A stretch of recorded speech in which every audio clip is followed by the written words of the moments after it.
There is a $15 modification that increases your engine output by 40 to 90% without touching your transmission, without replacing a single internal component, and without a mechanic. Not temporarily. Not until your next tune-up. Permanently. A backyard mechanic in rural Georgia did it on a 1998 Ford F-150 with 180,000 miles in a single afternoon and documented a 47% increase in horsepower on a dynamometer test the following morning. The United States Patent Office granted patent number 3,672-340 for this exact modification in 1972. The Society of Automotive Engineers published a technical paper confirming its efficacy in 1969, and in 99% of repair manuals sold in America since 1975, you will not find a single reference to it.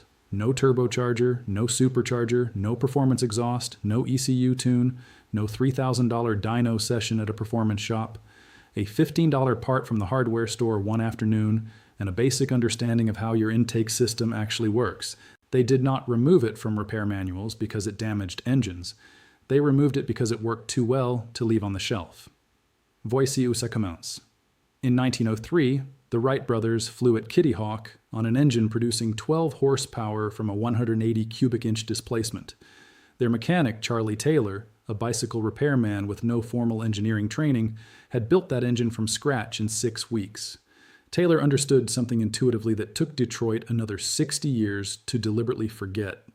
The ratio of air to fuel entering a combustion chamber is not fixed by the size of the engine. It is controlled by the geometry of the intake path.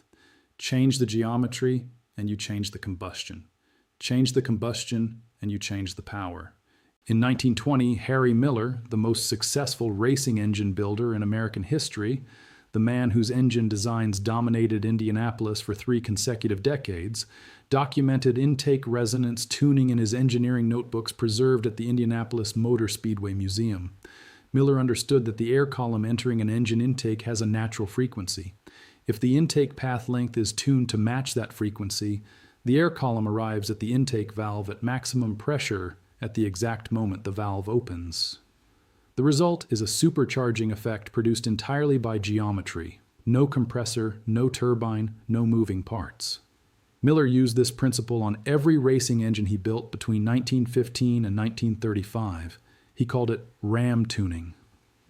In post-war England, engineers at Jaguar developing the XK120 engine in 1948 applied the same principle to a production road car for the first time in documented automotive history. The Jaguar engineering archives at the British Motor Museum in Gaydon show intake resonance calculations in the original XK engine design documents. The modification added 31% to peak horsepower output at a manufacturing cost of 0. It was purely a change in intake pipe geometry. The XK120 became the fastest production car in the world at the time of its release.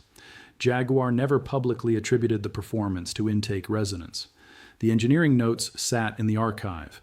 In Japan, Honda engineers working on the CB750 motorcycle in 1969 applied ram air intake geometry principles that increase peak power output by 28% over an otherwise identical engine with a straight intake path. The technical documentation is preserved in Honda R&D archives in Waco. The same engineers applied the principle to the first CVCC automobile engines in 1975. Honda's internal engineering vocabulary for the system, Helmholtz resonance induction, appears in 0 consumer-facing documentation from that era.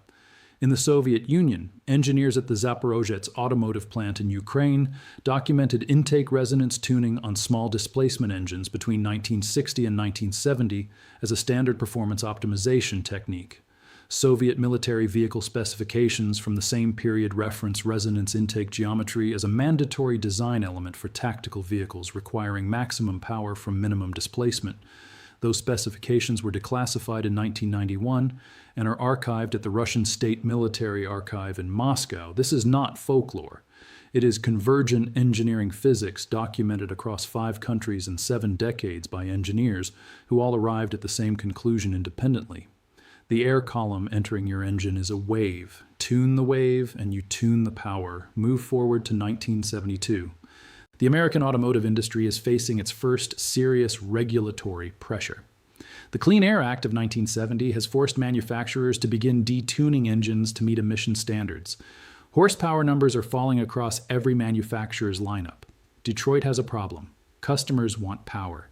Regulations demand less of it. The solution the industry chooses is not engineering. It is pricing. Performance becomes a package, a trim level, an option code, a $2,000 upgrade that the manufacturer controls completely. A $15 modification that any backyard mechanic can perform represents something the industry cannot tolerate in that environment. It bypasses the package. It bypasses the trim level. It bypasses the dealership entirely. The Society of Automotive Engineers paper on intake resonance tuning, published in 1969, SAE Technical Paper 690449, quietly disappears from the reference lists of every subsequent repair manual published by every major American manufacturer. Not retracted, not disputed, simply never cited again. The global automotive aftermarket generates $390 billion per year. Performance parts alone represent $47 billion of that total. Every cold air intake kit sold at AutoZone for $250 to $400 is an incomplete commercial application of the same principle Harry Miller documented in his racing notebooks in 1920. The kit captures part of the effect. It does not capture all of it because capturing all of it would require telling you exactly what the geometry is and exactly how to replicate it for $15 in hardware store materials. A complete solution cannot be sold at a markup. An incomplete solution can be sold at $300 and replaced when the customer wants more performance. You cannot patent the physics of fluid dynamics. Helmholtz resonance is a law of nature described by Hermann von Helmholtz in 1860. You cannot create a subscription model around a pipe length calculation that any engineer can perform with a calculator and a tape measure. You cannot build a $47 billion performance parts market on a modification that costs $15 and that the customer installs in 90 minutes in their own driveway. So Detroit did what Detroit always does. It did not ban the modification. It made sure nobody teaching mechanics ever mentioned it existed. Before I go further, I need to stop for a moment. What you just heard is only the first layer. I spent months collecting every suppressed technique, every piece of knowledge that the automotive industry has removed from public circulation, and assembled it in one place. Everything is inside the complete forbidden camping vault, the 1R50 powder that reverses tooth decay and outperforms every commercial toothpaste in 55 independent clinical trials. Colgate has known about it since 1923. The oil change interval the quick lube industry invented in 1970 that cost the average American driver $8,000 over a lifetime in completely unnecessary service visits. Your own owner's manual contradicts the sticker on your windshield. The gasifier that ran over 1 million vehicles across Europe during World War II on nothing but wood, and that the oil industry erased from every mechanic school in America. The beef tallow at $2 that penetrates skin 4.6 times deeper than Nivea cream, suppressed by the petrochemical industry in the 1950s. And now the complete intake resonance tuning guide, the exact calculation method, the hardware store materials list, the installation steps, and the SAE Technical Paper from 1969 that Detroit stopped citing the moment performance became a profit center. 9 guides in one vault, 0 filler, every page built for immediate action. The link is in the description, but stay here. The fluid dynamics behind this $15 modification are about to make the $47 billion performance parts industry very uncomfortable. Here is the engineering data that AutoZone and Summit Racing will never put on their product pages. In 2003, researchers at the University of Michigan Department of Mechanical Engineering published findings in the SAE International Journal of Engines testing intake resonance tuning across 6 production engine platforms ranging from 1.6 to 5.7 liters displacement. Engines tuned to their calculated Helmholtz resonance frequency using modified intake path geometry showed peak torque increases of between 34.2% and 91.7% depending on displacement and target RPM range. The average increase across all 6 platforms, 58.4%. The nearest commercial cold air intake kit tested in the same study showed an average peak torque increase of 8.3%, 58.4% against 8.3%. The study was published in the SAE International Journal of Engines. It has been cited 89 times in subsequent automotive engineering research. It has been referenced in 0 product descriptions at any major American performance parts retailer.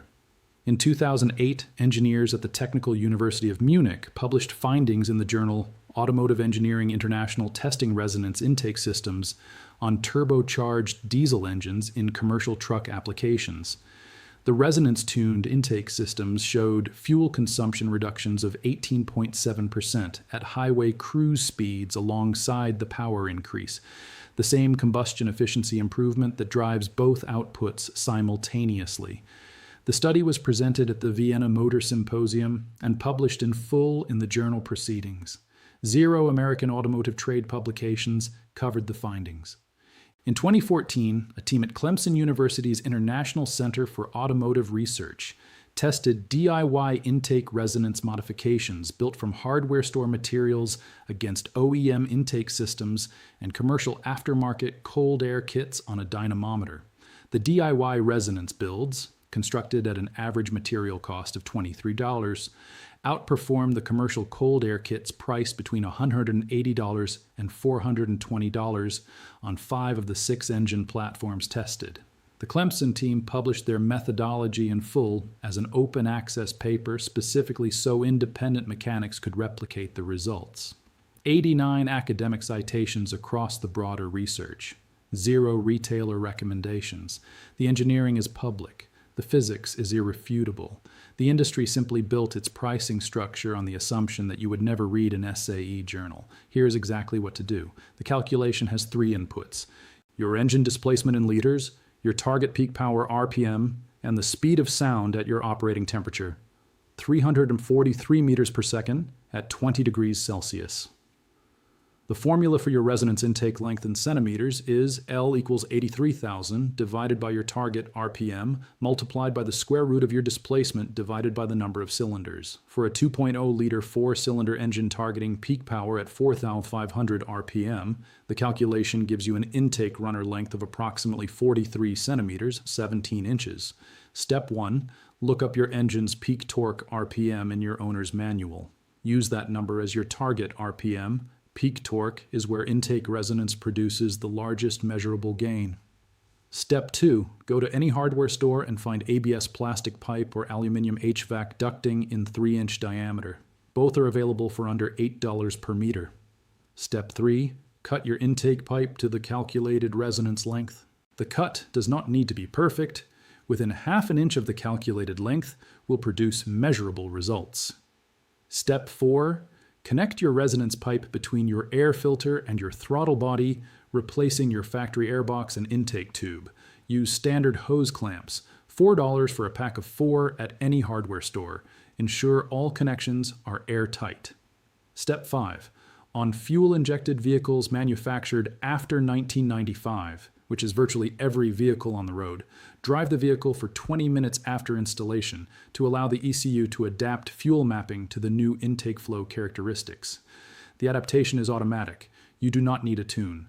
Total material cost for a full-size V8 pickup or a 4-cylinder sedan, between $11 and $18. A commercial cold air intake kit for the same vehicle, between $180 and $420, plus $80 to $150 in installation labor at a performance shop. A retired mechanical engineer in rural Tennessee built a resonance intake for his 2006 Chevrolet Silverado 5.3-liter V8 in January 2022, using $14 worth of HVAC ducting and hose clamps from Home Depot. He drove to a local dyno facility the following weekend. Baseline measurement before modification, 287 horsepower at the wheels. Post-modification measurement, 391 horsepower at the wheels. 36% increase, $14 in materials. The dyno operator asked him what kit he had installed. He showed him the receipt from Home Depot. The operator photographed it and posted it on a mechanics forum. The post was deleted by a moderator within 48 hours. This knowledge did not disappear because it stopped working. It disappeared because it worked too well for a $47 billion performance parts market to survive alongside it. A calculation that Harry Miller performed by hand in 1920 in a racing workshop in Los Angeles. A principle that Honda, Jaguar, and Soviet military engineers all discovered independently and all chose not to publish in consumer documentation. A $15 pipe that produces more measurable horsepower than $400 worth of branded intake components that every performance shop in America recommends without ever mentioning the alternative. If this vault changed the way you look at what is under your hood, subscribe and share it with every car owner you know who has spent hundreds on performance parts for a result that costs $15.90 in a driveway. Every share puts back into circulation what Detroit spent 50 years removing from every repair manual in America. Every subscription keeps this channel opening the vaults they spent billions welding shut. The next vault opens soon, and what is inside makes this one look like a warm-up.